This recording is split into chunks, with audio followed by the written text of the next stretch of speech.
Forget the glamorous saloon girls you've seen in Hollywood westerns. Behind the silk dresses and the piano tunes of the Old West lay a reality that was far more brutal, dangerous, and human than any movie dares to show you. From the cramped cribs most women ended up in, to the trafficking of Chinese girls sold into this system. This is a story that gets darker the deeper you go. Today, we're stripping away the myth to uncover the documented, gritty truth of life in a 19th century frontier saloon. Picture this. It's the 1870s. The sun drops, and one building is unmistakably alive. You hear it before you enter, the tinny clang of a piano and the roar of desperate men. The air is thick with whiskey, tobacco, and cheap perfume. And right in the middle of it all, her. Hollywood spent a century selling you a lie. The soft, winking girl waiting for a cowboy to rescue her. In reality, she wasn't scenery or colorful wallpaper. She was a survivor in a world of historically ugly truths. By the time we're done, the way you think about these women is never going to be the same. If you're new here and you like history as raw, honest, and without the Hollywood sugarcoating, then hit that subscribe button right now because this channel is exactly where you want to be. We cover the stories of the Old West that nobody else is telling. Now, let's get into it. Part 1. The world that made them. Before we talk about the women, we have to talk about the world they were dropped into. Because you can't understand what these women did or why they did it without understanding the landscape that created the demand in the first place. When the first major gold strikes hit California in 1848, something almost unprecedented happened in American history. Tens of thousands of men, young, unattached, broke, and desperate, flooded west at a pace the country had never seen before. They came from the East Coast, from Europe, from South America, from China. They came alone, almost always without families, without wives, without any of the social structures that typically kept a community functioning. The numbers were staggering. By 1850, roughly 90% of California's settler population was male. 90%. In some of the rougher mining camps further out, the ratio was even more uneven, sometimes 10 men to every single woman. These weren't just bachelor towns. They were towns that had barely even thought about what a woman was. And it wasn't just California. The same pattern repeated itself across the entire frontier as the decades rolled forward. The Transcontinental Railroad brought tens of thousands of male laborers who needed somewhere to sleep, somewhere to eat, and somewhere to spend the wages they'd just earned. Military forts dotted the landscape, filled with young soldiers far from home and starving for any kind of human connection. Mining camps, cattle trail towns, and railroad depots all followed the same basic formula. Men with money, almost no women, and a social vacuum that someone was inevitably going to fill. Now, here is where most people get it wrong. They assume that what followed was just about sex, that the rise of saloons and dance halls and brothels across the frontier was purely a story about physical desire and moral weakness. But that's the simplistic version. The actual story is about economics. Frontier men weren't just lonely in the way that makes you sentimental. They were lonely in the way that makes you willing to spend money. They had wages and nowhere respectable to spend them. They had hours of darkness in towns with no theaters, no social clubs, no newspapers half the time, no families. They were desperate for conversation, for music, for a woman who would actually look them in the eye and act like they were worth looking at. And this is where the truth begins. Not with the women, but with the conditions that made them necessary. That need created a market. And where there's a market, there are people willing to work it. But here's the crucial thing that history tends to overlook. The women who showed up to fill that market weren't, for the most part, women who had planned this. They weren't women who woke up one morning and decided this was the life they wanted. Most of them arrived at that saloon door or that brothel door only after every other door had already been slammed shut in their face. If you made it this far, I genuinely want to say thank you. This is the kind of content that takes real time and research to put together, and the fact that you're here for it means everything to this channel. Now here's what I want you to do. Go down to the comments section right now and tell me, which part of this surprised you the most? Was it the hierarchy that the dance hall girls and the prostitutes were actually completely different social categories? Was it the trafficking of Chinese women, which rarely gets mentioned in mainstream Old West history? Was it the legal hypocrisy, the fines that funded the police departments of the very towns that publicly condemned these women? Tell me. I read every single comment, and those conversations down there are genuinely my favorite part of doing this. And if this channel is what you want to see more of, Old West history that doesn't flinch, that goes to the places other channels won't go, that treats the real people of this era as full human beings instead of cardboard cutouts, then please subscribe. Hit the notification bell so you don't miss the next one. It costs you nothing, and it makes a real difference for an independent history channel. The next video is going to go somewhere equally unexpected. You're not going to want to miss it. I'll see you there. Part 2. How women ended up there. The real story. Let's talk about what options actually existed for a woman in the American West in the 1860s, 70s, or 80s if she found herself alone and needing to survive. Because once you see the options, the truth stops being complicated. She could cook and clean for a family that probably wouldn't pay her a livable wage. She could take in laundry or sewing at rates so low they barely covered a week's food. She could try to find work as a school teacher in one of the few towns organized enough to have a school, a job that often paid less than a male laborer earned in a single day, and that frequently came with strict rules about not being married, not socializing publicly, and living by a code of behavior so rigid it would make a nun uncomfortable. That was basically it. Those were the respectable choices. Historian after historian who has studied this period has noted that the wage gap between men and women in frontier America wasn't just unfair. It was catastrophic for women who had no male breadwinner in the household. Research into women's economic lives in the mid to late 1800s consistently shows that the few legitimate jobs available to single women paid wages that were simply not survivable in many frontier towns where the cost of housing, food, and basic supplies was inflated by the same gold rush economics that made men rich. So when we ask why women entered the trade of entertaining men in saloons or went further than that, into prostitution, the answer for most of them isn't complicated. It was survival, pure and simple. Some of these women were widows. Their husbands had died on the trail west, or in a mining accident, or from any one of the dozens of diseases that swept through frontier communities with terrifying regularity.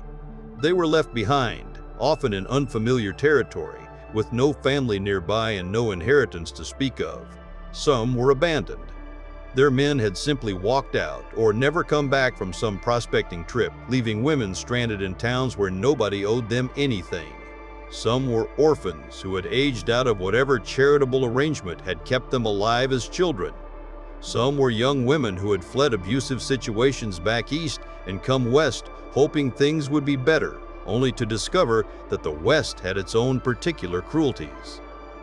A small number came because the money was genuinely good, far better than anything available in so-called respectable work, and they were pragmatic enough to weigh the risks and make a calculated decision.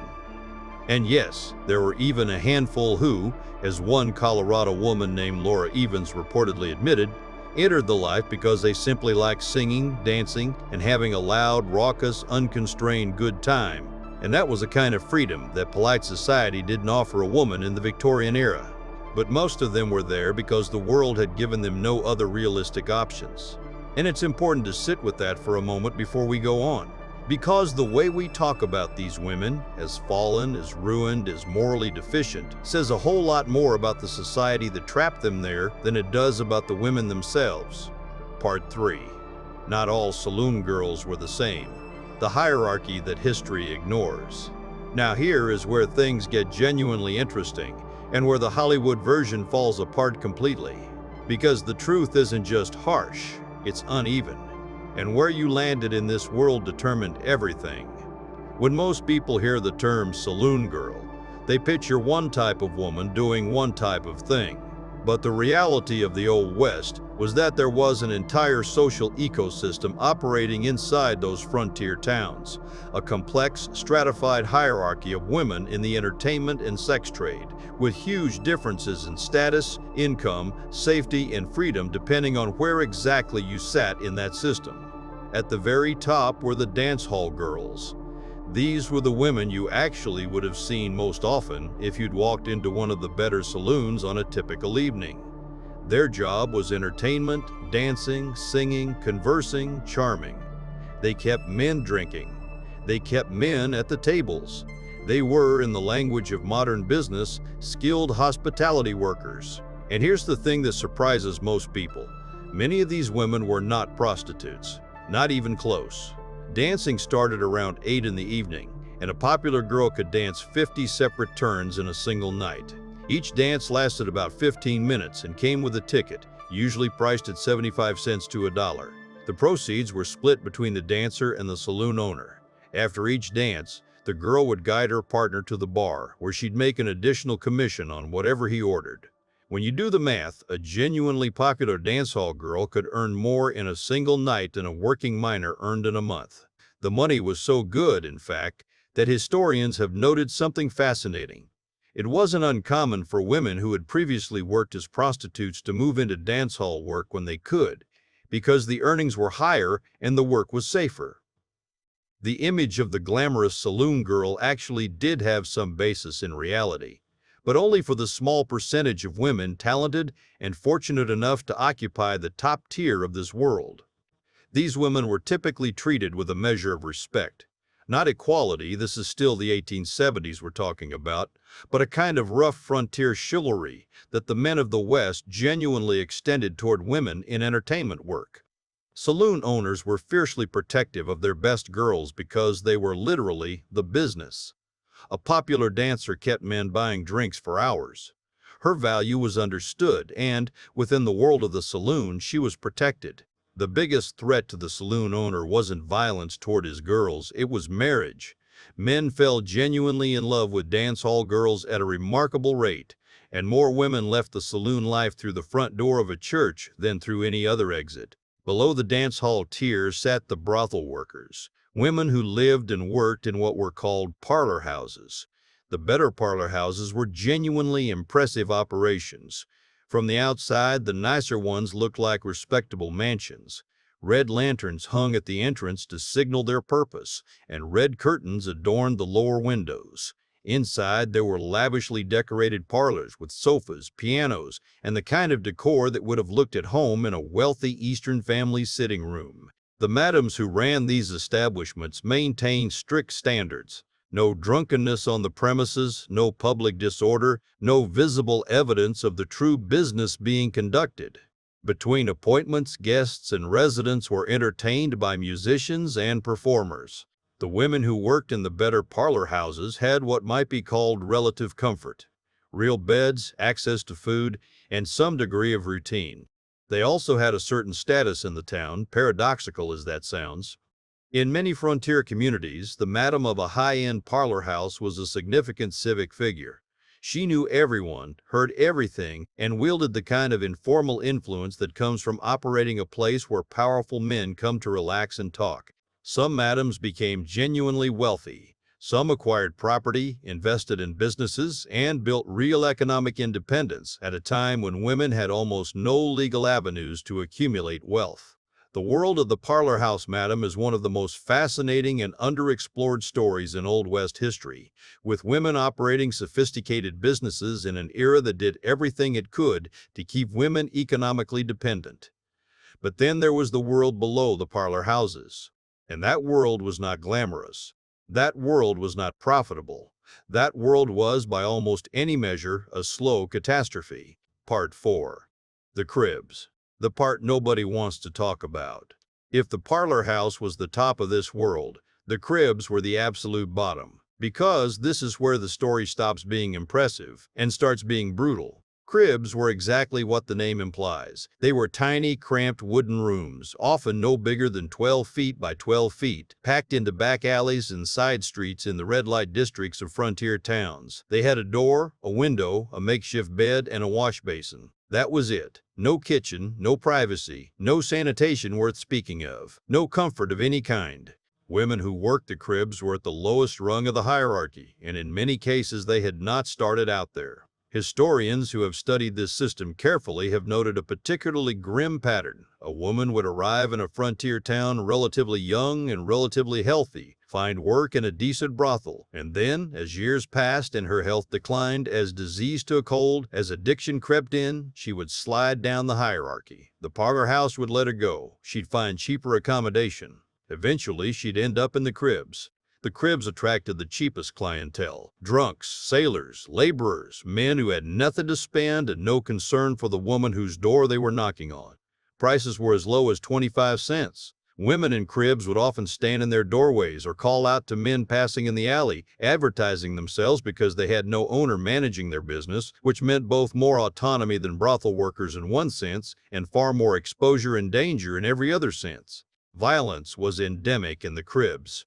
The women who worked them had no bouncer, no madam, no establishment reputation to serve as even partial protection. If a customer became violent, there was no one to call. The law existed technically, but the legal protection extended to women in this position was nearly non-existent in practice. As one historian of the period bluntly stated, women operating at this level existed in a space where their safety was never guaranteed and their suffering was rarely documented. And the suffering was real and constant. The physical toll of this life was severe. Working a constant stream of customers, often from morning through the night, in tiny spaces with no proper facilities, left women exhausted and ill in ways that accumulated quickly. Sexually transmitted diseases were rampant across the entire frontier sex trade, but in the cribs, they were nearly universal. Medical treatments available at the time were primitive and often more harmful than the diseases they were meant to address. Women who contracted syphilis or gonorrhea had very few options that actually worked. Many treated themselves with what was available, often preparations containing mercury, which was toxic in its own right, or simply continued working while their health deteriorated. And the tragedy is that this was considered normal, not unusual, not exceptional, just the way things were. Part 5. The most brutal chapter: Chinese women and trafficking in the Old West. If the story of the crib workers is dark, the story of Chinese women in the Old West sex trade is something else entirely. It is one of the most under-discussed chapters of American history, and it is genuinely harrowing. When Chinese men began arriving in California in large numbers during the gold rush of the late 1840s and 1850s, they came overwhelmingly without women. The Chinese community in America was almost entirely male. In 1850, in San Francisco, the Chinese population was over 4,000 people, and only 7 were women. That number is not a typo. 7 women. That demographic reality created a market, and into that market stepped criminal organizations, the Tongs, who were prepared to exploit it with breathtaking ruthlessness. Chinese women and girls were trafficked from China into American ports, primarily San Francisco, and sold, sometimes at literal public auctions on the waterfront, to brothel operators and private buyers. This was happening openly in the 1860s and 1870s. The historian Judy Young, one of the foremost scholars on the lives of Chinese women in early America, has documented how these women were forced to sign contracts upon arrival. Documents they often couldn't read because they were illiterate, indentured them to work as prostitutes for 4 to 6 years without wages. But here's the truly monstrous detail in those contracts. Anytime the woman was sick, or menstruating and unable to work, or pregnant, that time didn't count toward her contracted period. So a contract that said 4 years could, in practice, extend indefinitely. Disease was rampant, pregnancy was a constant risk, and the health conditions these women lived in made illness almost inevitable. Many women effectively had no endpoint to their contracts at all. The Tong that dominated this trafficking in San Francisco, the Hippie Tong, is estimated to have imported around 6,000 women between 1852 and 1873, generating roughly $200,000 in profit. They were not shy about this. They were operating a business. Women who were considered attractive might end up in higher-end establishments serving wealthy Chinese men, where conditions, while still exploitative, were at least not immediately life-threatening. But most ended up in the cribs of Chinatown, those same tiny, wretched 12-by-12 rooms we already talked about, where they serviced whoever came through the door for 25 to 50 cents a visit. Their customers were drunks, sailors, teenage boys, and laborers who paid less than a half-day's wages for the transaction and left without a second thought. The California legislature took testimony about these conditions in 1877. The language in the official record is striking in its directness. Witnesses described Chinese women being bought and sold, treated as property, and subjected to conditions of slavery. Bodies of women were reportedly found discarded in the streets. When a woman became too ill or too broken to work, she was sometimes simply turned out into the alley. No funeral, no burial. Some people tried to fight this system. A group of Protestant women in San Francisco founded the Occidental Board Presbyterian Mission House in 1874, and over the following 6 decades, more than 2,000 women passed through that institution seeking escape from the trafficking networks. Donaldina Cameron, who led the mission for decades, became a figure of significant historical importance, a woman who physically entered Chinatown cribs and brothels to remove women from bondage, sometimes in direct confrontation with Tong enforcers. But for every woman who was rescued, there were many more who weren't. And it is a sobering fact that this trafficking system, this buying and selling of human beings for sexual exploitation on American soil, operated openly in the American West for decades, while the country was building railroads, finding gold, and telling itself stories about freedom and opportunity. Hey, real quick, I want to stop here for a second and ask you something. We're going deep into a part of Old West history that most channels won't touch, and I think it matters. So drop a comment below and tell me, did you know any of this before today? Did you know how different the reality was from what the movies showed us? I genuinely want to hear from you. And while you're down there, if this kind of honest, detailed history is what you come here for, leave a like. It tells the algorithm that this content is worth showing to people, and it helps us keep making it. Now, let's keep going, because we haven't even gotten to the legal hypocrisy yet, part 6. The laws, the fines, and the beautiful hypocrisy of it all. Here's something that is almost comically on the nose about how the Old West handled the entire institution of prostitution and saloon entertainment. It was simultaneously illegal, completely tolerated, and economically essential to the functioning of frontier towns. Almost everywhere in the American West, prostitution was officially illegal or, at a minimum, officially condemned. The respectable citizens, the church-going families, the business owners who wanted their towns to appear civilized and attract more settlers were publicly opposed to it. Politicians ran for office promising to clean it up. Newspapers ran editorials decrying the moral degradation. Purity leagues organized petitions. And then behind closed doors, the same politicians, the same businessmen, and in many documented cases the same newspaper editors, were walking through the doors of parlor houses and paying for exactly the services they condemned in print. The actual legal mechanism was elegant in its cynicism. Rather than actually shutting down brothels, most jurisdictions established a system of fines. Madams were required to appear before a magistrate periodically or monthly in many towns, pay a set fine, and be allowed to continue operating. In some places, this fine was as low as $8 a month. In others, it was higher. But the key point is that it was a known, predictable, institutionalized cost of doing business. The revenue from these fines went directly into the town coffers. It funded police departments. It funded public infrastructure. In some frontier towns, the income from vice district fines was one of the most significant and reliable sources of municipal revenue. The police were not incentivized to shut these places down. They were financially dependent on them remaining open. This created a situation where the women working in saloons and brothels were simultaneously criminalized and exploited. They were legally vulnerable. They could be arrested, fined, jailed on the whim of any official who wanted to make an example.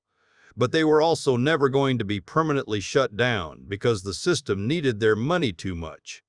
They existed in a legal no man's land where they had no rights but couldn't be eliminated, because their existence was too financially convenient for the very authorities who were supposed to suppress them.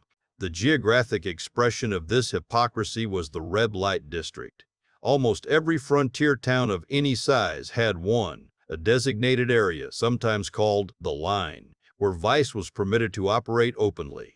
These districts were spatially separate from the main town, which gave respectable citizens the comfortable fiction that the vice was contained and controlled and not really part of their community. In reality, the red light district was deeply integrated into the town's economic life. The men who spent their evenings there also spent money in the general stores and the blacksmiths and the hotels the next morning. The madams bought goods from local merchants and paid taxes to local governments. The boundary between the vice district and the respectable town was purely symbolic. In San Diego, the district was called the Stingery. In San Francisco, it was the Barbary Coast. In Deadwood, it was along the main street. Every town had its version, and every town pretended it was somewhere separate from the real community, even as the real community's economy quietly depended on it. Part 7. Debt, Addiction, and the Trap That Never Let Go. Let's talk about the economics of the women themselves. Because even for women who weren't trafficked, even for women who had theoretically entered this life with some degree of agency, the financial reality was almost universally a trap. The debt cycle was systematic, and it operated in both brothels and dance halls, though in different ways. Women in brothels were charged for everything. Their room was not free. It was rented to them at rates far above what they could find anywhere else. Their clothes, the costumes and dresses that were essentially a work requirement, were charged against their account. Food, toiletries, medical care, laundry. Every expense of daily life was tracked and applied to a running debt that the woman owed to the madam or the establishment. And those charges consistently exceeded earnings. Women who were theoretically making money were in practice often losing ground financially with every passing month. The madam controlled the accounting. The woman had no independent ledger to check against it. Legal recourse was practically non-existent.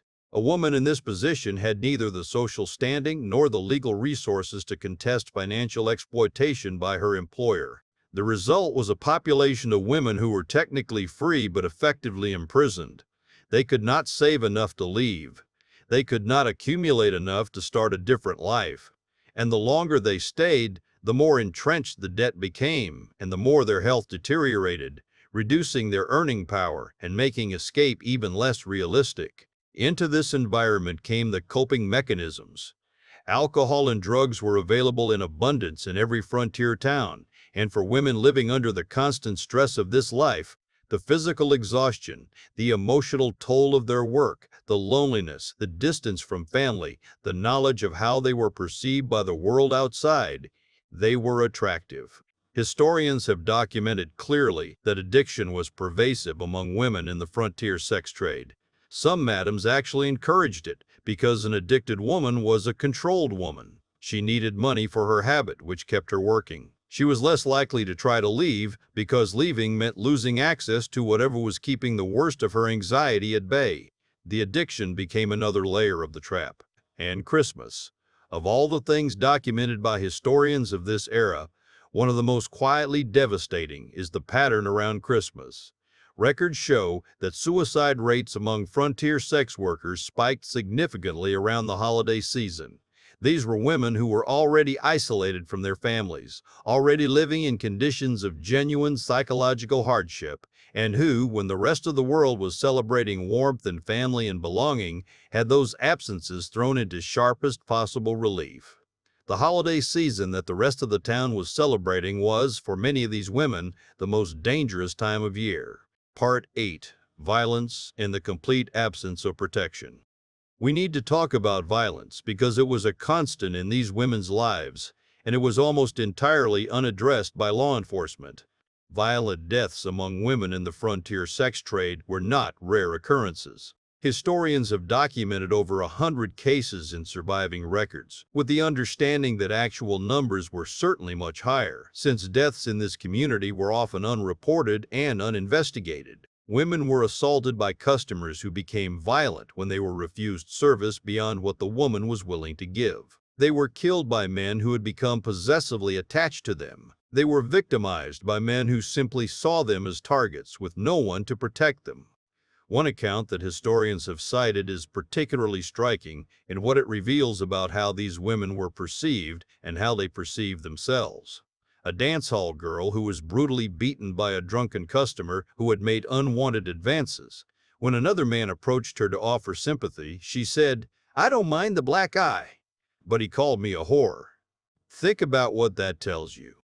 This woman accepted physical violence as something that simply happened in her world. She had built a tolerance for that reality.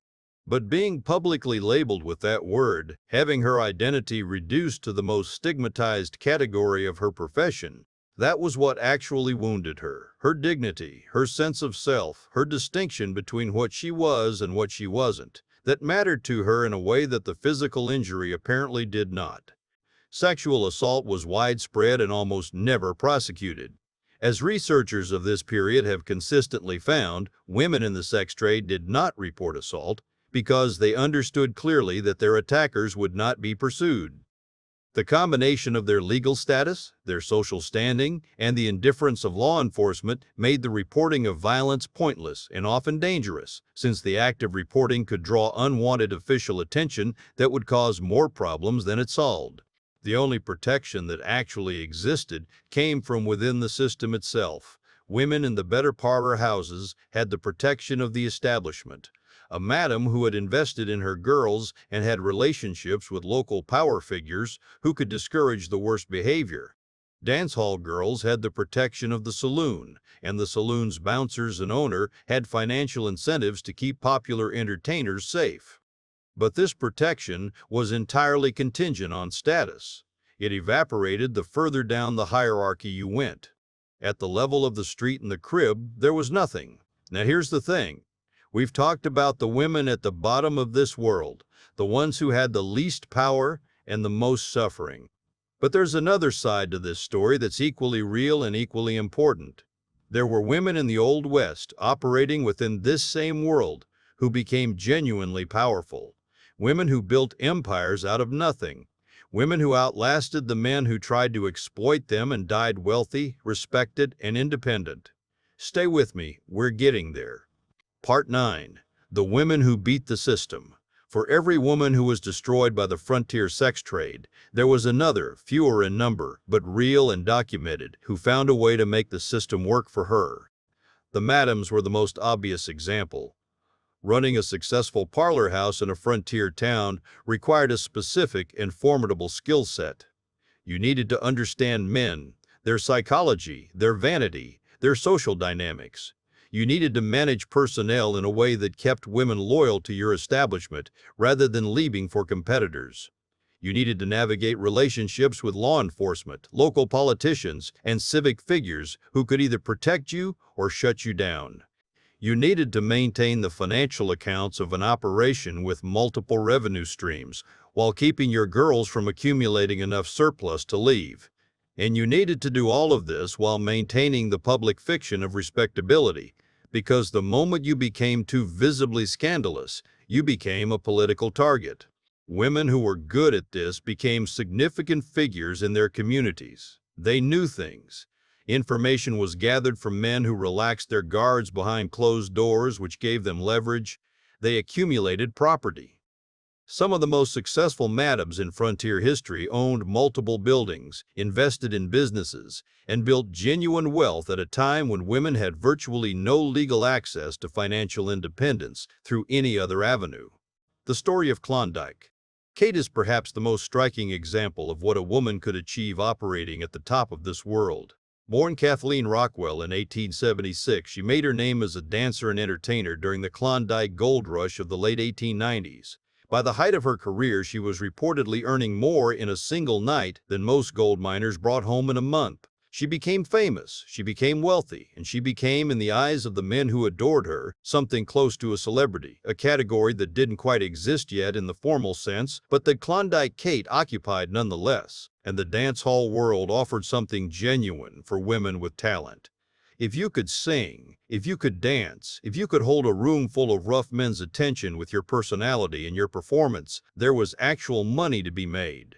Real money. Not the theoretical money that always seemed to disappear into debts and charges, but earned, counted, and kept money. For a certain type of woman with a certain type of skill set, the dance hall was a legitimate economic opportunity that the respectable world simply didn't offer. Some women accumulated enough to leave the trade and start over. They invested in boarding houses, laundries, and restaurants. They married, sometimes to men who knew exactly who they were and didn't care.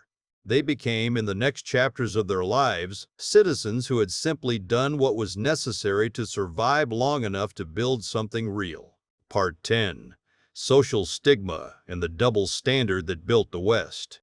Let's sit with the hypocrisy for a moment, because it deserves its own chapter. The same society that economically depended on these women publicly despised them. The respectable women of frontier towns, the wives, the church women, the school teachers, viewed the saloon girls and the women of the brothels as fallen, as ruined, as lost. They crossed the street to avoid contact. They would not speak to them publicly. They treated their presence in the community as a kind of ongoing moral pollution. Meanwhile, the husbands of those same respectable women were regular customers at the very establishments being morally condemned. The politicians who gave speeches about cleaning up the vice districts had their names in the ledgers of the madams they were condemning. The businessmen who signed Purity League petitions were the same businessmen who kept the saloons profitable by spending money there. The women in this world understood this perfectly. Historians have recorded that many dance hall girls and saloon women had very little patience for the moral judgment of what they called respectable women. One account describes a saloon girl who, when confronted with the implied condemnation of a churchwoman, responded with genuine bewilderment. She couldn't understand why any woman would be proud of working herself to early death on a farm or a homestead, having baby after baby with no money, no autonomy, and no say in how her life went.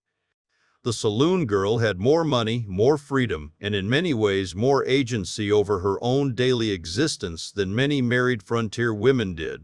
That's a genuinely uncomfortable comparison. But it's historically honest. The double standard wasn't just personal hypocrisy. It was structural. The legal system that fined and periodically arrested these women was built and operated by the same men who were their customers. The social system that stigmatized them was maintained by the same community that economically needed them. They were useful and despised simultaneously, which is one of the most ancient and persistent ways that societies have treated women who operate in spaces that society both needs and cannot officially acknowledge. Part 11. The Emotional Reality, What the Movies Always Miss. Here is something that gets almost no attention in popular histories of the Old West, but that the documentary record makes very clear. These women were not decorative objects. They were human beings with interior lives, with attachments and sorrows and small private joys, with relationships that mattered to them, and with a profound awareness of exactly where they stood in the world. The loneliness documented among women in this trade is genuinely moving when you encounter it in primary sources. Many of these women were thousands of miles from their families, in communities where no respectable person would associate with them, in a profession that the outside world defined them by entirely. They formed relationships with each other. The bonds between women in the same house or on the same street were often the most stable and sustaining relationships in their lives. They looked out for each other, shared resources, and kept each other company through long nights. They also served a social function for the men around them that was never acknowledged officially but was deeply real. Frontier life was brutally isolating for men as well. Miners and cowboys and soldiers spent months and sometimes years without meaningful human connection. The dance hall girl who remembered your name, who laughed at your jokes, who treated you like you were worth being in the same room with, she was providing something that had genuine psychological value. Not just physical entertainment. Something more basic than that. The acknowledgement that you existed and that you mattered to another human being. That social function, the emotional labor of making lonely men feel less alone, is one of the most under-examined aspects of what these women actually did and what their presence meant to frontier communities. They were not just economic actors. They were, in a real sense, part of the social fabric that made it possible for men to survive the psychological rigors of frontier life. And yet the society that needed them for exactly that reason could never publicly acknowledge it without collapsing the moral fiction that held its own self-image together. Part 12. The End of an Era and What Remained. By the turn of the 20th century, the frontier era was ending. The great open spaces of the West were being settled, regulated, and civilized, in the sense that more families were arriving, more churches were being built, and more political pressure was building on communities to clean up their vice districts. The Progressive Era brought a wave of moral reform movements that targeted prostitution and the saloon culture specifically. Between roughly 1900 and 1920, red light districts across the American West were shut down, one by one, through a combination of new laws, federal pressure, and sustained civic campaigns. By the time Prohibition hit in 1920, most of the official infrastructure of the frontier sex trade had been dismantled. But dismantled is not the same as ended.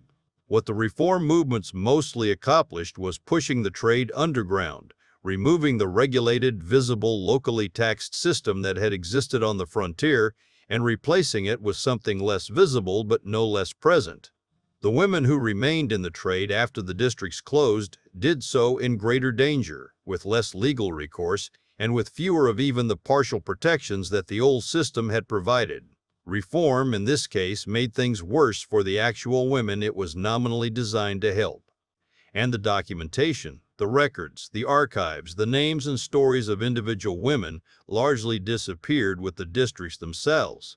Historians working on this period have noted that the archival record for women in the frontier sex trade is sparse and often distorted by the biases of the men who created official records.